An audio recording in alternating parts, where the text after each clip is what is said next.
বাঁকুড়া লোকসভা কেন্দ্রের বিজেপি প্রার্থী ডাক্তার সুভাষ সরকার মনোনয়নপত্র জমা দিলেন।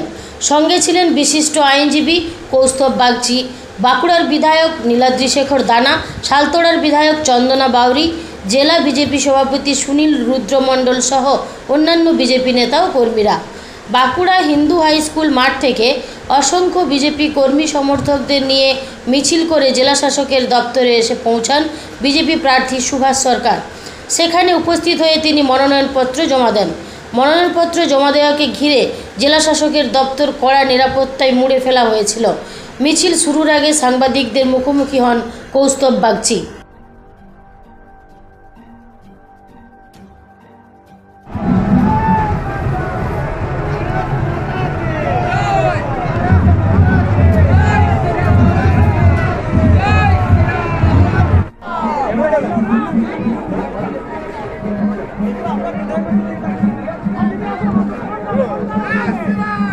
আপলোড হয়েছে, আমার কথা বিশ্বাস করতে হবে না, ভিডিওটা শুনুন।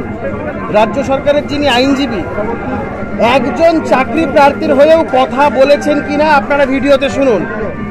প্রাইম যেটা তাদের কাছে গুরুত্বপূর্ণ বিষয় সেটা হচ্ছে নিজেদের পিঠের চামড়া বাঁচানো আর নিজেদের দলের লোকেরা যাতে জেল যাত্রা থেকে আটকানো যায় সেটাকে আটকানো। খুব দুর্ভাগ্যজনকভাবে কালকে রাজ্য সরকারের প্রথম যে বিষয়টা তারা কোর্টের কাছে উত্থাপন করলেন সেটা হচ্ছে সিবিআই তদন্তের ক্ষেত্রে যে কোয়ার্সিভ মেজার নিয়ে যে বিষয়টা, কারণ তাদের তো একটা অ্যাপ্রিহেনশন আছে গোটা মন্ত্রিসভাটা নাহলে জেলে চলে যাবে।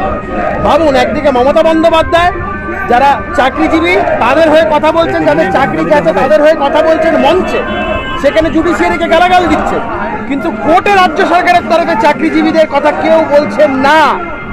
এই দুমুখ নীতি সরকারের, এই যে মমতা বন্দ্যোপাধ্যায়ের মুখ এবং মুখোশের মধ্যে যে কতটা ফারাক, আমার কথা বিশ্বাস করতে হবে না। ইউটিউবে ভিডিওটা অ্যাভেলেবেল, বিভিন্ন জায়গা থেকে আপলোড হয়েছে, আপনারা ভিডিওটা শুনবেন, দেখবেন।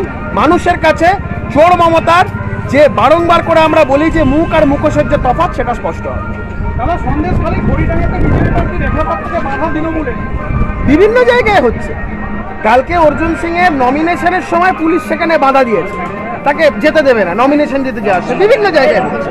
ভারতীয় জনতা পার্টির বিভিন্ন কার্যকর্তাদের নেতৃত্বকে এইভাবেই আটকানোর প্রচেষ্টা তারা করছে।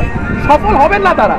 এই রাজ্যে নির্বাচনের পর যেদিনকে রেজাল্ট বেরোবে 4 জুনের পর তৃণমূল নির্মূল হয়ে যাবে, দূরবীন দিয়ে খুঁজে পাওয়া যাবে না। তাই তো মমতা বন্দ্যোপাধ্যায় উল্টোপাল্টা বলছেন, যা মনে আসছে তাই বলছেন। দাদা, কেন্দ্রীয় তদন্তকারী সংস্থা বলছে কালীঘাটের কাকু কণ্ঠস্বর মিলে গেছে, তাহলে এবার কি কোনো বড় মাথা?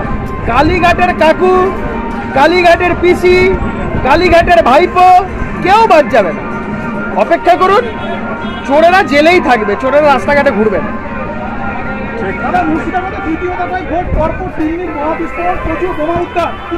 মমতা বন্দ্যোপাধ্যায় তো দেশ ভাগের চক্রান্ত করছেন, বিচ্ছিন্নতাবাদী শক্তিদেরকে নিয়ে বাংলাকে বিভাজনের চেষ্টা করছেন।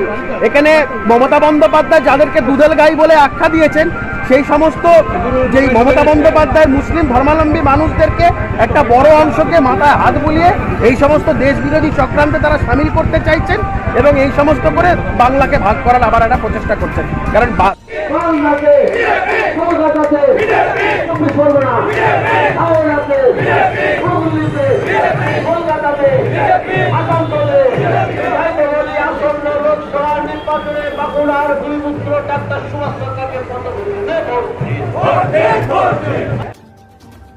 বাঁকুড়া থেকে মানিক কর্মকারের রিপোর্ট, রূপসী বাংলা মিডিয়া।